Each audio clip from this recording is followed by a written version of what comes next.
Hello friends, आप सभी का कैरियर बिना में स्वागत है। दोस्तों, आज हम उपन्यास सेकंड देखने जा रहे हैं। हमारे सिलेबस में महिला अंचल के बारे में देखना है। दोस्तों, इससे पहले हम लोगों ने गोदान के बारे में देखे हैं।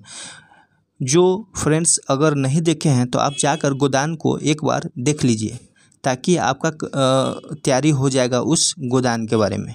दोस्तों, हम कहानी के तौर पे बताए हुए हैं और उसमें जो भी ऑब्जेक्टिव आने वाला है उसको हम लोग डिस्कशन कर चुके हैं। दोस्तों, अगर आप देखे हैं तो मैं एक क्वेश्चन पूछता हूं, आप उसका कमेंट में जवाब दीजिएगा।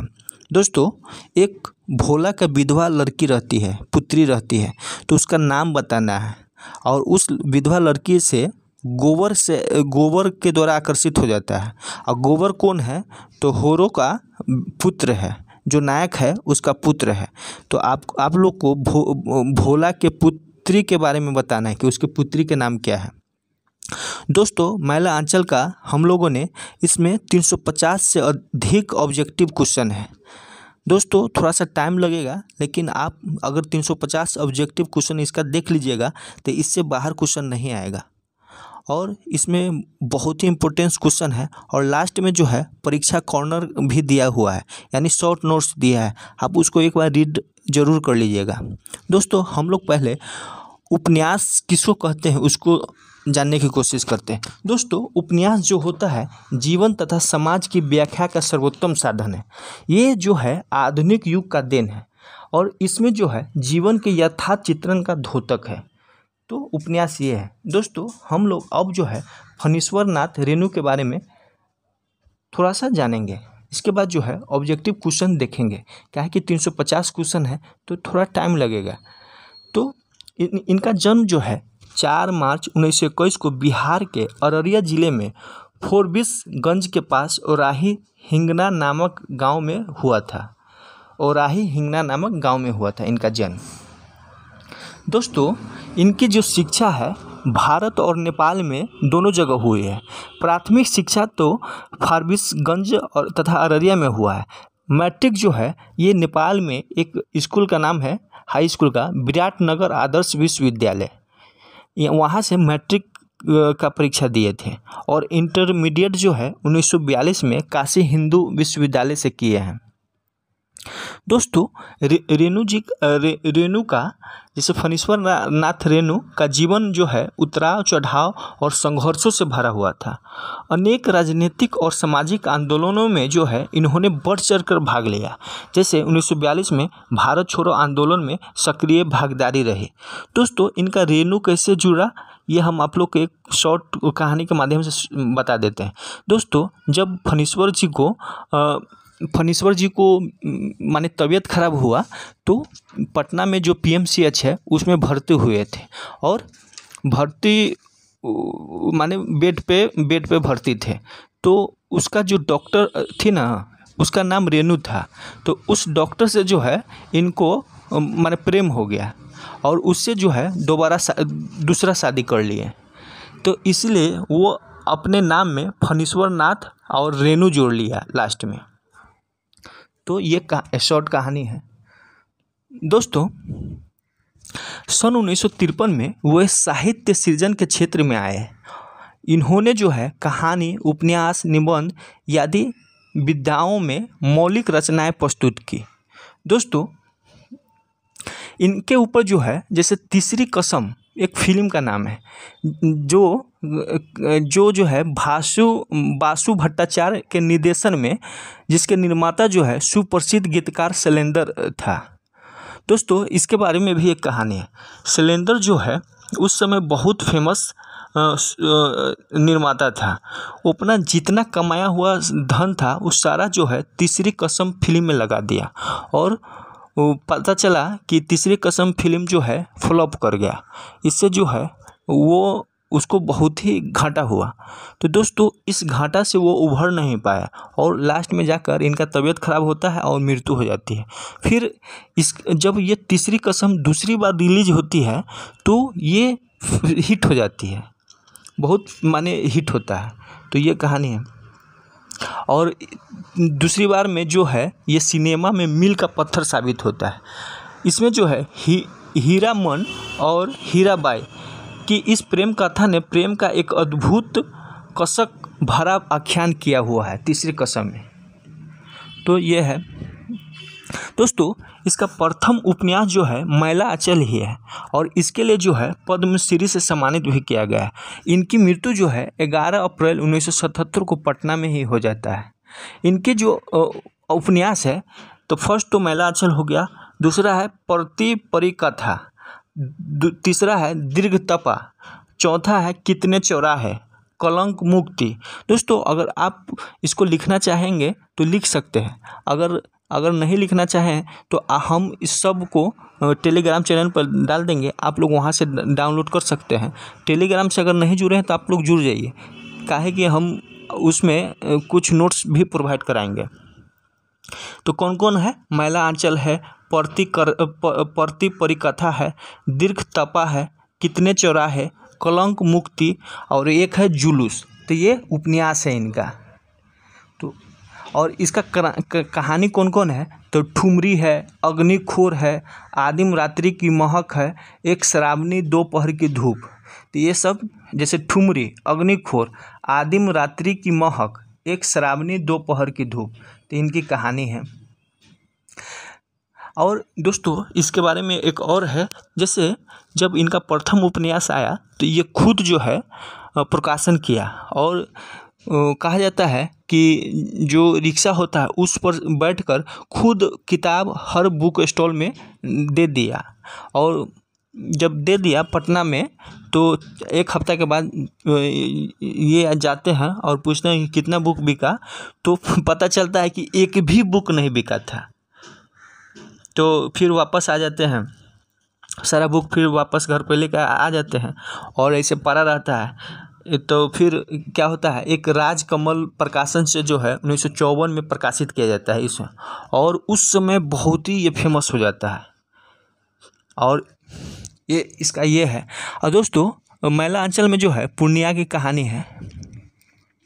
दोस्तों इसके बारे में बोला जाता है और है भी, ये जो उपन्यास है आंचलिक उपन्यास है। आंचलिक उपन्यास का मतलब होता है कि देश में किसी विशेष क्षेत्र के बारे में हर चीज़ बताना, उसका सामाजिक, आर्थिक, राजनीतिक, रहने सहने, बोलचाल की भाषा क्या है, वो इलाज कैसे करवा, माने हर चीज़, जो जादू टोना में कैसे विश्वास करता है, उस सभी चीज़ उसमें बताया जाता है एक क्षेत्र विशेष के बारे में। तो इसलिए इसको आंचलिक उपन्यास बोलते हैं। दोस्तों इससे पहले हम लोग गोदान उपन्यास के बारे में देखे थे।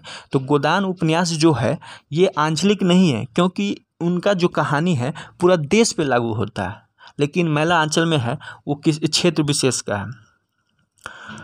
अगर दोस्तों आपको अच्छा लगे तो लाइक, कमेंट और दोस्तों को शेयर भी कर दीजिए। जो फ्रेंड्स अगर पेपर 2 में हिंदी लिया हुआ है तो उसके पास तो ज़रूर आप शेयर कर दीजिए, ताकि वो भी फ़ायदा उठा सके।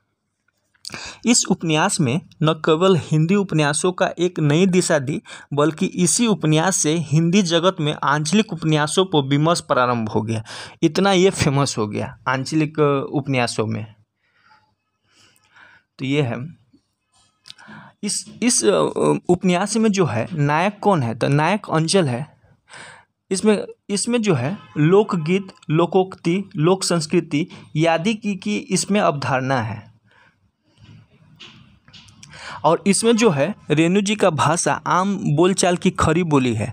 भाषा में जो है तद्भव शब्दों के साथ बिहार के पूर्णिया, सहरसा, अररिया जिलों के ग्रामीण अंचल में बोले जाने वाले आंचलिक शब्दों का अधिकता प्रयोग है। जैसे कन्या को, जैसे पुतोह को कन्या बोला जाता था, डॉक्टर को जो है डॉक्टर बोला जाता था।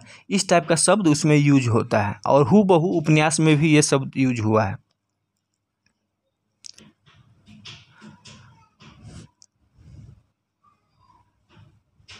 और दोस्तों भाषा की बनावट में आंचलिकता के प्रदर्शन के लिए इन्होंने जो है अपना भाषा में आंचलिक लोकोक्तियाँ एवं मुहावरे सूक्तियों का खुलकर प्रयोग किया है। दोस्तों इसका जो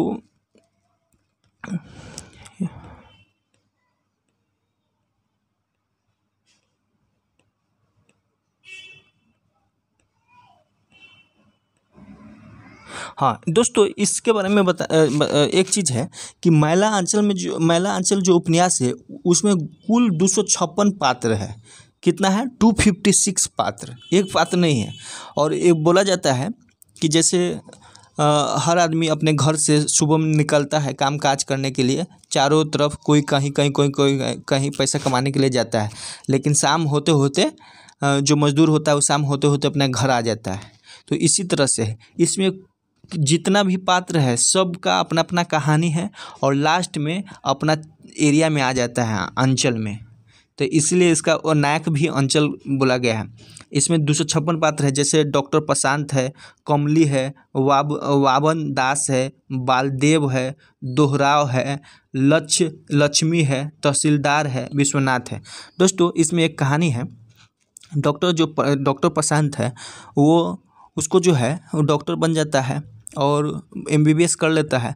सरकार जो है उसको पैसा देकर विदेश में बढ़िया और हायर एजुकेशन देना चाहता है, लेकिन ये डॉक्टर जो है सारा चीज़ छोड़कर वही पूर्णिया के साइड में, रोहतास के साइड में जाता है और वहाँ जो है मेरीगंज में जो है मलेरिया का उपचार करता है। दोस्तों मेरीगंज का नाम मेरी कैसे पड़ा? तो अंग्रेज़ एक अधिकारी था, उसकी पत्नी के नाम मेरी था और उसको जो है यही मलेरिया से मृत्यु हो गया था। उस समय मलेरिया बहुत घातक चीज़ था, माने ज़्यादा से ज़्यादा फैल रहा था, तो वही मलेरिया से उनकी मृत्यु हो गई। इसी के नाम पर जो है मेरीगंज नाम रखा गया। तो ये सारा चीज़ है। तो अब जो है हम लोग क्वेश्चन स्टार्ट करते हैं। दोस्तों क्वेश्चन को ज़रूर देखिएगा, नहीं तो ये बहुत टफ हो जाएगा और ये छोटा चैप्टर नहीं है, बहुत लंबा चैप्टर है। तो आप कोशिश कीजिएगा कि इसको जितना बार हो सके ऑब्जेक्टिव क्वेश्चन को बार बार देखिए और उसको याद ही कर लीजिएगा। इसमें 350 क्वेश्चन है, इससे बाहर नहीं आएगा। आप अगर ध्यान से देख लेंगे तो आप अब एग्ज़ाम में जब भी आएगा तो आप सही कर सकते हैं। चलिए हम लोग अब स्टार्ट करते हैं। दोस्तों कहानी थोड़ा कहने में थोड़ा टाइम लगता है, लेकिन आप एक बार जब देख लीजिएगा तो ज़रूर एक उपन्यास कंप्लीट हो जाएगा। तो आप समझ सकते हैं कि सिलेबस का एक पार्ट कंप्लीट हो रहा है, तो थोड़ा टाइम ज़्यादा हो जाए तो आप छोड़िएगा नहीं वीडियो को। चलिए अब हम स्टार्ट करते हैं। फर्स्ट क्वेश्चन है, उपन्यास मैला आंचल में किस गांव का वर्णन किया गया है? तो ये मेरीगंज का वर्णन किया गया है। अगला क्वेश्चन है, उपन्यास मैला आंचल में बिहार के किस जिले की बात की गई है? तो बिहार के पूर्णिया जिले की बात की गई है। अगला है, मेरीगंज गांव में 1942 के किस जन आंदोलन की लहर नहीं पहुंची थी? तो ये भारत छोड़ो आंदोलन 1942 में हुआ था, उस गांव की लहर नहीं पहुंची थी। उपन्यास मैला आंचल में यादव टोली के लोगों ने चोरी की खबर सुनकर किसे गिरफ्तार कर लिया था? तो किसे गिरफ्तार कर लिया था? तो बालदेव को गिरफ्तार कर लिया था। अगला है, बलदेव लोगों से मिलने पर हमेशा किस शब्द का प्रयोग करता था? तो हमेशा जो है जय हिंद का प्रयोग करता था। अगला है, उपन्यास मैला आंचल में किस पात्र को निरक्षरता पर गलानी महसूस हुई थी? तो निरक्षरता पर गलानी महसूस जो है राम कृपाल सिंह को हुआ था। अगला है, मेरीगंज गांव के किस सेंटर के खुलने की बात कही गई है? तो ये मलेरिया सेंटर, हम बोले थे कि मलेरिया से मृत्यु हो जाता है वही मैरी को, तो इसका नाम जो है इसी के नाम पर मैरी रख दिया गया। बालदेव किस आश्रम का कार्यकर्ता था? तो बालदेव जो है रामकृष्ण कांग्रेस आश्रय का कार्यकर्ता था। मेरीगंज गांव की सीमा के प्रवेश करते हुए लोग किसकी कोठी देखने के लिए उत्सुक रहते थे? तो ये WG मार्टिन यानी मैके के। मेरीगंज गांव का नाम किसके नाम पर पड़ता था? तो किसके नाम पे? तो है मार्टिन की पत्नी थी, जो बताए थे मार्टिन की पत्नी का नाम मैरी था। इनकी मलेरिया से मृत्यु हो जाती है। किस नदी को पार करके मेरीगंज गांव जाना पड़ता था? तो ये बूढ़ी कोसी। अगला है, उपन्यास मैला आंचल में नवाबी तरबाना का प्रयोग किसके लिए किया गया है? तो ये जो है बूढ़ी कोसी के किनारे तार और खजूर के पेड़ों के लिए। तो इसमें नवाबी तरबाना तो तार और खजूर के पेड़ों के लिए यूज होता है, तो इस टाइप का लैंग्वेज उसमें यूज हुआ है। अगला है मार्टिन का मानसिक संतुलन बिगड़ने के बाद कहाँ भेजा गया? तो कहाँ भेजा गया? ये काके का पागलखाना में। मेरीगंज गांव में कितने वर्ण के लोग रहते थे? तो ये 12 वर्ण के लोग रहते थे। मेरीगंज के पूरब में किस नदी की धारा बहती है? तो किस नदी की धारा बहती है? ये कमला नदी की। मेरीगंज के लोग कितने दलों में बटे हुए हैं? तो ये 3 दलों में बटे हुए हैं। अगला है जब जब धर्म की हानि हुई है राजपूतों ने ही उनकी रक्षा की, यह कथन किसका है? तो यह कथन जो है यह पंडितों का है। अगला है कायस्थ टोली के मुखिया विश्वनाथ प्रसाद मलिक कहाँ के तहसीलदार थे? तो ये राजपारसंगा के तहसीलदार थे। दोस्तों इस गांव में जो है राजपूत, यादव, कास्त ये सब है, टोला है, जो आज भी ऐसा होता है कि ये राजपूत है, राजपूत एरिया है, मुस्लिम एरिया है, ये यादवों का टोला है, ये पासवान की टोला है, इस टाइप का आज भी है। तो ये जो मैला आंचल है ना, एकदम हूबहू उद्धृत किया गया है गाँव के। अगला क्वेश्चन है किसके दादाजी महारानी चंपावती की एस्टेट की सिपाही थी? तो ठाकुर रामकृपाल सिंह के। यादव दल के मुखिया कौन थे? तो खिलावन यादव था। किस टोली में 12 माह शाम को अखाड़ा जमता था? यादव टोली में। अगला है उपन्यास मैला आंचल के शुभन मोची के ढोल पीटने से किस प्रकार की आवाज़ निकलती थी? तो किस प्रकार की आवाज़ निकलती थी? ये जो है ढाक ढीकना ढीना, ढाक ढीना। मेरीगंज गांव में पढ़े लिखों की संख्या कितनी थी? तो पढ़े लिखों की संख्या 25 ही था। अगला है मेरीगंज गांव के मुख्य फसल की पैदावार इनमें से कौन नहीं थी? तो कौन नहीं थी? ये जौ नहीं थी। दोस्तों ये कहानी जो है 1947 से पहले की है और 1942 से लेकर 1948 तक, फिर जब महात्मा गांधी की मृत्यु हो जाती है उसके बाद की कहानी, और 1954 में ये रिलीज होता है। अगला है 25 नंबर। अरे भाई सभी काशी चले जाओगे, पतल चाटने के लिए भी तो रह जाओ, उपन्यास मैला आंचल किसका कथन है? हरगौरी का है। दोस्तों अगर आपको टाइम मिले तो इस उपन्यास को ऑनलाइन डाउनलोड करके एक बार रीड कीजिएगा, बहुत मज़ा आएगा।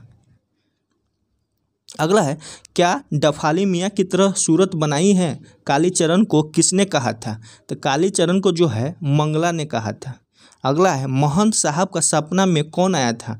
तो महंत साहब के सपना में जो है ये सदगुरु साहब आया था। अगला है उपन्यास मैला आंचल के अनुसार खंजरी बनाने में किससे महारत हासिल थी? तो ये जो है ये लक्ष्मी को महारत हासिल थी। शोभन मोची को गंगी व गबढ़ा किस टोली से मिला था? तो इनको जो है यादव टोली से मिला था। अगला है बिरचंदी दास को किस बात के लिए अपने बिरादरी से सजा एवं हुक्का पानी बंद हुई थी? तो ये जो है तहसीलदार का झूठा खोज की अफवाह से, ये तहसीलदार के बारे में बोल दिया कि ये झूठा है, इसी अफवाह से जो है इनको हुक्का पानी बंद कर दिया गया। कागजी नींबू की सुगंध किस महीने में अधिक होती है? तो ये जो है कार्तिक महीने में अधिक होती है। अगला है महंत साहब ने भंडारा क्यों दिया था? तो महंत साहब ने मलेरिया सेंटर खुलने पर भंडारा दिया था। अगला है लक्ष्मी दासी ने भंडारा के महंत साहब को किस टोली के लोगों को न खाने की जानकारी दी थी? तो ये सिपाहिया टोला को। अगला है गांव की पंचायत कहाँ पर बैठती थी? तो गांव की पंचायत जो है गांव के मठ पर बैठती थी। किसने भविष्यवाणी करी थी कि गांव में गिद्ध कौवा उड़ेगा? किसने किया था? ये ज्योतिकी बाबा ने किया था। अगला है उपन्यास मैला आंचल के जहाँ मेल तहाँ सरग किसका कथन है? ये जो कथन है ये सदगुरु साहब की कथन है। अगला है लक्ष्मी दासीन को कौन रीन साहेब बोलता था? तो बलदेव बोलता था। अगला है मिनिस्टर साहब कौन थे जो अपना हस्ताक्षर करना भी नहीं जानते थे? जय मंगलम बाबू। अगला है उपन्यास मैला आंचल के वैष्णव जन को पीर पराई किसका कथन था? तो पीर पराई जो है बलदेव का कथन था। अगला है गांधी महात्मा की जय का जयकारा किस टोली के नौजवान लगाते थे? तो ये जो है यादव टोली के लोग लगाते थे। फारबिसगंज के नवतुरिया नेता कौन थे? तो कौन था इसका? तो ये छोटन बाबू था। अगला है, गांव के लोग किसके चले जाने से गांव का दुर्भाग्य होगा कहते हैं? किसके चले जाने से? तो ये बालदेव के। मठ से लौटने के बाद बालदेव किसकी तबीयत खराब हुई सुनता है? तो ये जो है खिलावन सिंह का। अगला है, राम किशुन बाबू का जमुना राम किशनु बाबू के साथ चला गया किसने कहा था? तो किसने कहा था? ये छोटन बाबू ने कहा था। बचपन में गांव के लोग बालदेव को क्या कहकर पुकारते थे? तो बालदेव को जो है टूअर कह के पुकारते थे। माँ के मरने के बाद बलदेव किसकी भैंस चराता था? तो माँ के मरने के बाद बलदेव जो है अजोधी भगत का भैंस चराते थे। दोस्तों, जिसकी माँ मर जाती है आजकल भी गांव में टूअर ही बोला जाता है, तो उस समय भी टूअर बोला जाता है जब आज़ादी के समय। अजोधी भगत की बेटी रूपमती बलदेव की क्या कहकर पुकारती थी? तो ये जो है बल्ली कह कर पुकारती थी। अगला है, मेरीगंज को गांव के लोग किस गांव की तरह बनाना चाहते थे? तो ये जो है चनमपट्टी गांव की तरह बनाना चाहते थे। दोस्तों, क्वेश्चन ज़्यादा है इसलिए हम थोड़ा फास्ट चल रहे हैं। अगला है, उपन्यास महिला अंचल में किसके लिए कहा गया है? जब वकालत करते थे तो बहस करने के समय पुरानी कचहरी की छत से प्लास्टर झड़ने लगता था। किसके लिए कहा गया? तो ये राम किशन बाबू के लिए कहा गया। राम किशन बाबू की मृत्यु किस बीमारी की वजह से हुई थी? तो ये जो है मलेरिया। मलेरिया उस समय बहुत ही मलेरिया का ज़्यादा इलाज नहीं था इसलिए। किसके नाम पर जिला ऑफिस का नाम बदल कर रख दिया गया था? तो जिला ऑफिस किसके नाम पर रख गया? राम किशन बाबू के नाम पे। अगला है, क्षुद्र नदी चली भरी उतराई जस थोड़े धन खल बौराई किसका कथन था? तो यह जो है जोतखी काका के कथन था। अगला है, गांव वाले किसके आने की बात कह रहे थे? तो गांव वाले ये डॉक्टर साहब, ये लैंग्वेज वहाँ का डॉक्टर है, ये तो वहाँ के भाषा में डॉक्टर बोलते थे। इस टाइप का लैंग्वेज जो है महिला अंचल में प्रस्तुत किया गया है। प्यारू गांव में क्यों आया था? प्यारू जो है गांव में क्यों आया था? तो ये जो है नौकरी करने आया था। प्यारू किसके पास नौकरी करने आया था? तो प्यारू जो है ये डॉक्टर बाबू के यहाँ। डॉक्टर साहब के आने की खुशी में पूरे जिलेबी कहाँ बन रहे थे? तो पूरे जिलेबी जो है ये तहसीलदार साहब के यहाँ बन रहा था। अगला है, गांव के लोग किसके लिए इच्छा मृत्यु के मरने की बात कही थी? किसके लिए? तो ये महंत साहब के लिए। अगला है, हारे बारे जतन युगा ए हे पोषल माखन दूधवा पिलाए किसके लिए कहा गया? तो किसके लिए? ये महंत साहब के लिए कहा गया। महंत साहब सबसे ज़्यादा गांव में किसके विश्वास करते थे? तो महंत साहब जो है सबसे ज़्यादा बलदेव पर विश्वास करते थे। लक्ष्मी बलदेव को क्या पाठ करने की सलाह देती है? तो ये जो है बीजक यानी पोथी। अगला है, मेरीगंज मलेरिया सेंटर में किस डॉक्टर साहब का पदस्थापन हुआ था? तो ये प्रशांत कुमार, जो हम लोग उसका चर्चा कर चुके हैं। अगला है, उपाध्याय परिवार को डॉक्टर प्रशांत किस नदी के किनारे मिले थे? तो ये जो है कोसी नदी के किनारे मिले थे। अगला है, आदर्श आश्रम की स्थापना किसने की थी? तो आदर्श आश्रम की स्थापना जो है ये उपाध्याय परिवार ने की थी। अगला है, डॉक्टर प्रशांत की मुँहबोली माता का क्या नाम था? तो मुँहबोली माता का नाम जो था ये था स्नेहमयी। डॉक्टर प्रशांत ने इंटर की शिक्षा कहाँ से ग्रहण की है? तो इंटर की शिक्षा जो हिंदू विश्वविद्यालय से की है। डॉक्टर प्रशांत ने मेडिकल की पढ़ाई कहाँ से की थी? तो मेडिकल की पढ़ाई जो है ये पटना से किए थे। मद्रास के मेडिकल गजट में संपादकीय लिखकर किसका अभिनंदन किया था? तो किसका अभिनंदन किया था? ये डॉक्टर प्रशांत कुमार का। तहसीलदार की बेटी किस रोग से ग्रसित थी? तो तहसीलदार की बेटी जो है ये मिर्गी रोग से ग्रसित थी। तंत्रिमा टोली की औरतों की सरदासी कौन थी? तो ये कौन थी? ये रमजू दास की स्त्री थी। अगला है, खलासी जी लाल बाग मेला से किसके लिए कंगन लाए थे? तो खलासी जी जो है ये फूलिया के लिए कंगन लाए थे। मठ की महंती का टीका किसको मिलने वाला था? तो किसको मिलने वाला था? ये रामदास को। महंत साहब के मठ का कानून महंत कौन होगा? तो कानून महंत जो है रामदास होगा। लौर सिंह दास किस बीमारी से ग्रसित था? तो ये जो है बहुमूत्र से। मठ में लौटने पर महंत साहब ने खराओं से किसकी मरम्मत की थी? किसकी मरम्मत की थी? ये नरसिंह दा का। अगला है, यह कांग्रेस ऑफिस है, बाबा जी का मन नहीं, किसने कहा था? तो ये जो है मटरा ने कहा था। गांव के अर्धोदय के मेले में कौन सा रोग फैला करता था? तो कौन सा? ये हैजा। अगला है, ज्योतिकी जी का एकमात्र पुत्र राम नारायण कौन सा नाच करता था? तो कौन सा नाच करता था? ये विदापत। अगला है, तरसिंह दास मठ का महंत किसको बनाने के पक्ष में था? तो ये किसको महंत बनाने के पक्ष में था? ये आचार्य गुरु को। अखाड़ा कौन चलाता था? अखाड़ा जो है ये कालीचरण चलाता था।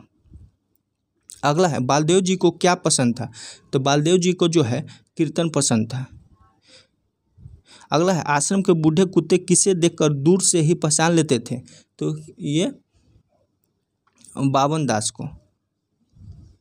प्याक गांव की लड़कियों को क्या कहकर संबोधित करता था? तो यह जो है दैया कहकर संबोधित करता था। चालबाज लड़की का जिक्र किसके लिए किया गया? तो चालबाज लड़की का जिक्र जो है ये कुसुमी के लिए किया गया। डॉक्टर बाबू के लिए कमली ने क्या संबोधन किया? तो डॉक्टर बाबू के लिए कमली ने जो है ये क्या संबोधन किया? माटी का महादेव। अगला है, राजपार बंगा स्टेट के जनरल मैनेजर कौन थे? तो ये डफ थे। अगला है, पोलो का जबर खिलाड़ी कौन था? तो पोलो का जबर खिलाड़ी जो है राजा भूपत सिंह था। अगला, रहुआ स्टेट के करदाता कौन थे? तो रहुआ स्टेट के करदाता बुरुबंशी बाबू थे। अगला है, कचहरी में पैर न रखने का प्रण किसने लिया था? तो ये जो प्रण लिया था सीसी बाबू। अगला है, किसके लिए कहा गया कचहरी में बिना पैर रखे ही केस की बाजी पलट दिया करते थे? किसके लिए कहा गया? तो ये सीसी बाबू के लिए। गांव में किसके पेट में बात नहीं पचती थी? तो ये सुमृत दास। गांव में कपड़ा, तेल और चीनी की पूर्जी बांटने का काम किसे मिला था? तो किसे मिला था? ये बलदेव को। साल भर की कमाई का लेखा जोखा किस में होता था? तो साल भर की कमाई का लेखा जोखा जो है खमहार में होता था। मेरीगंज से कमख्याद कितनी दूरी पर है? तो मेरीगंज से कमख्याद जो है ये 10 कोस है। अगला है, शशांक जी ने कुत्ते का क्या नाम रखा था? तो शशांक जी ने कुत्ते का नाम रखा था ये ब्लैक प्रिंस। गांव के मूलगैन कौन था? तो गांव के मूलगैन जो है लिब्रू पासवान था। अगला है, मूलगैन का अर्थ क्या होता है? तो मूलगैन का जो अर्थ होता है ये होता है म्यूजिक डायरेक्टर। डॉक्टर बाबू क्या देखना चाहते थे? तो डॉक्टर बाबू जो है विदापत नाच देखना चाहते थे। अगला है, मुंह पर कालिक चूना पोत कर फटा पुराना पजामा पहनकर कौन आया था? तो कौन आया था? ये लोकाया दास। अगला है, गांव में लड़कियों की तरह लंबा बाल कौन रखता था? तो कौन रखता था? चली तारा। मृंगद कौन बजाता था? मृंगद जो है ये उचित दास बजाता था। अगला क्वेश्चन है, हारमोनिया ढोलक में कपड़े की पूंजी लगाने की जिद कौन कर रहा था? तो ये कालीचरण कर रहा था। अगला है, मोहन साहब के श्राद्ध में कौन आया था? तो आचार्य जी आए थे। अगला है, चलो चलो पूर्णिवा चलो किसके लिए कहा गया था? तो ये मिनिस्टर साहब के लिए कहा गया था। अगला है, किसने कहा था आओ बीरो मर्द बनो अब जेहल तुम्हें भरना होगा? बालदेव ने कहा था। अगला है, 1942 के मूवमेंट के समय किसने कहा था जिंदगी है क्रांति की क्रांति में लुटाए जाए? उपन्यास महिला आंचल के अनुसार कौन है? तो ये बालदेव ने कहा था। अगला है, गांव में कपकपी किसको लग जाती थी? तो गांव में कपकपी जो है मंगलू हातमा को लग जाती थी। अगला क्वेश्चन है, चरखा सेंटर खुलवाने की बात कौन कहा करता था? तो शिवनाथ चौधरी। अगला है, चौधरी जी ने सबको जलपान कराने के लिए बालदेव को कितने रुपए दिए थे? तो ये 10 रुपये दिए थे उस समय। कॉमरेड वासुदेव जी किसकी किताब खरीदी थी? तो किसकी किताब खरीदी थी? ये यीशु संदेश की। अगला है, आचार्य गुरु कहाँ से आए थे? आचार्य गुरु जो है काशी से आए थे। अगला है सभी मठ के जमींदार कौन थे? तो सभी मठ के जमींदार जो है आचार्य गुरु थे। अगला क्वेश्चन है आचार्य गुरु जी के साथ कितने मूर्ति आए थे? तो 30 मूर्ति आए थे। अगला है नागा साधु को गांजा किसने दिया था? तो ये लरसिंह दास ने दिया था। अगला है आचार्य गुरु ने महंत बनने के लिए किसका विरोध किया था? तो महंत बनने के लिए जो है रामदास का विरोध किया था। अगला है आचार्य गुरु के बाँटों को किसने विरोध किया था? तो ये कालीचरण ने विरोध किया था। अगला है कालीचरण का किस खेल से महारत हासिल था? किस खेल से महारत हासिल था? कुश्ती से। चिचाय की माँ किसको डायन कहती थी? तो चिचाय की माँ जो है पार्वती की माँ की डायन कहता था। रोज रात को डॉक्टर साहब क्या लिखते थे? तो रोज केस हिस्ट्री लिखते थे। अगला है डॉक्टर साहब को लाल सलाम किसने किया था? तो लाल सलाम जो है कालीचरण ने किया था। अगला है इंदिरा पुस्तक के लेखक कौन है? तो इंदिरा पुस्तक के लेखक जो है बंकिम चंद्र चटर्जी है। इसको याद रखिएगा, इम्पोर्टेंस है। अगला है बादर दास के हाथ में खून से रंगा हुआ झंडा किसने दिया था? तो किसने दिया था? ये कालीचरण ने दिया था। किसानों की पार्टी गरीबों की पार्टी किसके लिए कहा गया था? ये सोशलिस्ट पार्टी के लिए कहा गया। महंत रामदास तो नाम के महंत है पर की असली मालिकन तो लक्ष्मी है, किसने कहा था? तो ये जो है कालीचरण ने कहा था। अगला है लाल पताका साप्ताहिक पत्र के संपादक कौन है? तो ये श्री चिंगारी जी है। दोस्तों इसको याद रखिएगा, लाल पताका श्री चिंगारी जी। किसने कहा था कि चिंगारी जी के लिए कि दिन भर सिगरेट पीते रहते हैं, शायद इसलिए चिंगारी नाम पड़ा है। गजब, लक्ष्मी ने कहा था। अगला है लक्ष्मी पर कौन एक मुक्त छंद लिखना चाहता था? तो मुक्त छंद लिखना कौन चाहता था? ये श्री चिंगारी ने लिखना चाह रहा था, इसलिए उस पर कमेंट किया कि हमेशा सिगरेट पीता है इसलिए इसका चिंगारी नाम रख पड़ा होगा। किसने कहा था घोर कैरत का काटा हुआ आदमी ओझा गुनी का मुंह नहीं देख सकता है? तो ये कमली ने कहा था। अगला है सोशलिस्ट पार्टी के चिंगारी जी ने लाल पताका प्रिंस कब था? तो ये नौजवान मरवारी। अगला है प्यारू को किसने नफरत थी? किससे नफरत थी? तो प्यारू को जो है चूहा खरगोश से नफरत थी। विश्वनाथ प्रसाद अपनी घर की छत पर बैठकर क्या देखते थे? तो ये जो है क्या देखते थे? ये धान का रंग देखते थे।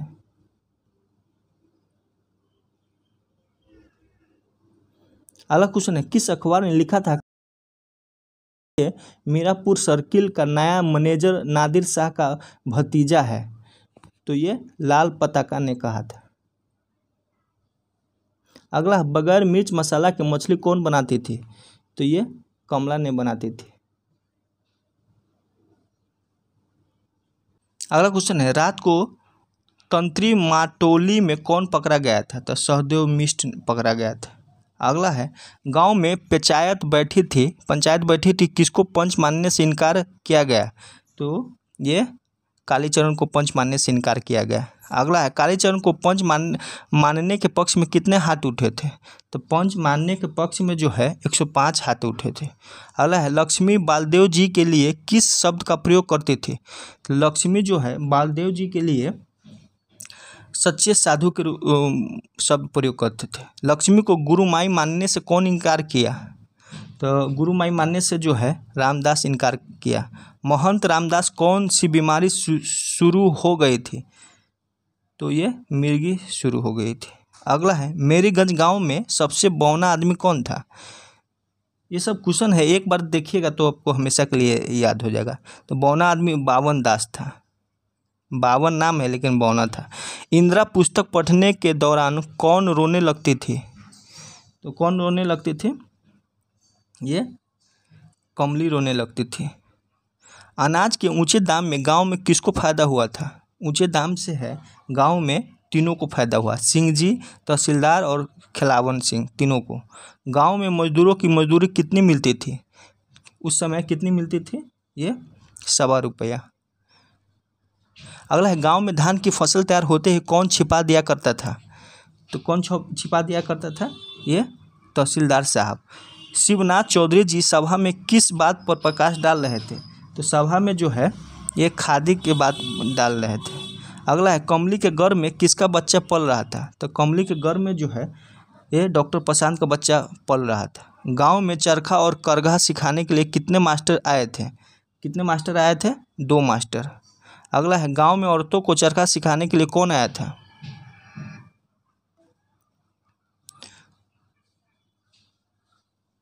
तो ये मास्टरनी आया था।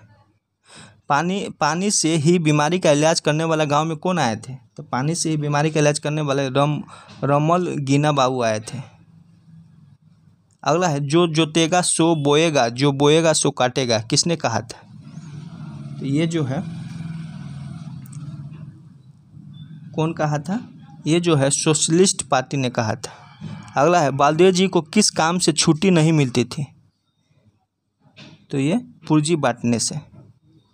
1942 के आंदोलन के मिलिट्री के पैरों के बीच से पार कर कचहरी के हाथा के किसने झंडा फहराया था, दिया था? तो किसने झंडा फहरा दिया था? दोस्तों अभी हम 150 किए हैं। अगला जो 200 क्वेश्चन बच रहा है वो नेक्स्ट पार्ट में करेंगे। चलिए दोस्त, थैंक यू।